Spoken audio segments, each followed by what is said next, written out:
Claro que você sabe que um dia vai morrer, mas isso permanece apenas como uma ideia, até que você seja confrontado pela primeira vez com a morte.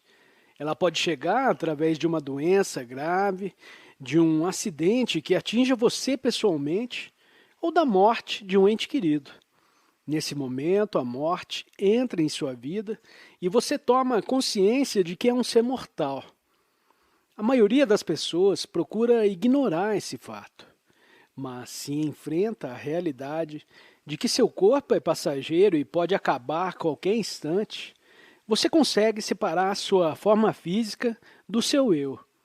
Quando admite e aceita a natureza fugaz e passageira de todas as formas de vida, você é invadido por uma estranha sensação de paz.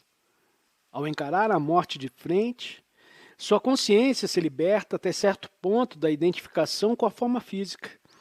Por isso, os monges de algumas tradições budistas costumam meditar no necrotério, em meio aos corpos dos mortos. A cultura ocidental ainda nega amplamente a morte. Até as pessoas idosas procuram não falar ou pensar na morte, e os corpos dos mortos são mantidos à distância. Uma cultura que nega a morte torna-se inevitavelmente superficial, preocupada apenas com a aparência das coisas. Quando se nega a morte, a vida perde a profundidade. A possibilidade de saber quem somos, para além do nome e da forma física, a nossa dimensão transcendental, desaparece, pois a morte é a abertura para essa dimensão. A mente está sempre querendo alimentar-se para pensar. Ela procura alimento para sua própria identidade, para o seu sentido de ser. É assim que o ego se cria e se recria continuamente. Quando você pensa ou fala a respeito de si mesmo, quando diz eu, está se referindo a eu e a minha história. Está falando do ego com seus gostos e desgostos, medos e desejos. O ego que nunca se satisfaz por muito tempo. Essa é a noção que a sua mente tem de você, condicionada pelo passado e buscando encontrar sua plenitude no futuro. Você se dá conta de que esse ego é fugaz e passageiro, como uma onda na superfície do mar? Quem percebe isso? Quem compreende que sua forma física e psicológica é passageira? E o eu sou? Esse é o eu mais profundo, que não tem nada a ver com o passado e com o futuro. O que restará de todos os medos e desejos associados aos problemas de sua vida e que diariamente exigem o máximo de sua atenção?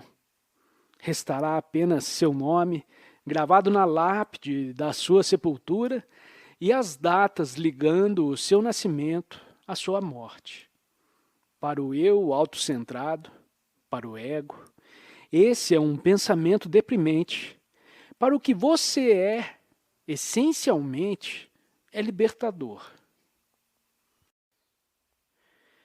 O eu autocentrado tem também necessidade de se opor, resistir e excluir para manter a ideia de separação da qual depende sua sobrevivência. Assim, ele coloca eu contra os outros e nós contra eles. O ego precisa estar em conflito com alguém ou alguma coisa. Isso explica porque, apesar de você querer paz, alegria e amor, não consegue suportar a paz, a alegria e o amor por muito tempo. Você diz que quer ser feliz, mas está viciado em ser infeliz. A sua infelicidade não vem dos fatos da sua vida, mas do condicionamento da sua mente. Quando você anda numa floresta intocada, aonde não houve qualquer interferência humana, vê muito verde exuberante, muita planta brotando, mas também encontra árvores caídas, troncos se deteriorando, folhas podres e, a cada passo, matéria em decomposição. Para onde quer que olhe, vai encontrar vida e morte. Se prestar mais atenção, vai descobrir que o tronco da árvore em decomposição e as folhas apodrecendo não só dão origem à nova vida, como estão cheios de vida. Há micro-organismos em ação. As moléculas estão se reorganizando. Portanto, não há morte em parte alguma dessa floresta. Há apenas a transformação da vida. O que você pode aprender com isso? Aprende que a morte não é o contrário da vida. A vida não tem oposto. O oposto da morte é o nascimento. A vida é eterna. Cada acidente ou desastre tem uma dimensão potencialmente redentora, que nós geralmente não somos capazes de perceber. O enorme choque que causa a iminência de uma morte totalmente inesperada pode forçar sua consciência a perder completamente a identificação com a forma física. Nos poucos momentos que antecedem a morte física e à medida que está morrendo, você tem uma experiência de si mesmo como uma consciência livre da forma. De repente, não há mais medo, apenas paz e a impressão de que está tudo certo e que a morte é apenas uma forma se dissolvendo.